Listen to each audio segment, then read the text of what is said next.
ఏవండోయ్ అందరూ బాగున్నారా? మసాలా వడ అంటే కేవలం ఒక స్నాక్ ఆర్ టిఫిన్ కాదు. ఇది ఒక పవర్ ప్యాక్డ్ ప్రోటీన్ ఫుడ్.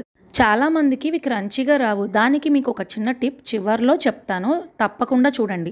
ముందుగా 3-4 గంటలు 4 ఎండుమిర్చి వేసి పచ్చిశనగపప్పుని నానపెట్టుకో. తరువాత కొంచెం కూడా నీరు లేకుండా మిక్సీలో వేసి గిర్రా గిర్రామని ఓ పేస్ట్లా కాకుండా గర్ర గర్రమని రఫ్గా గ్రైండ్ చేసుకుని పెట్టుకోవాలి.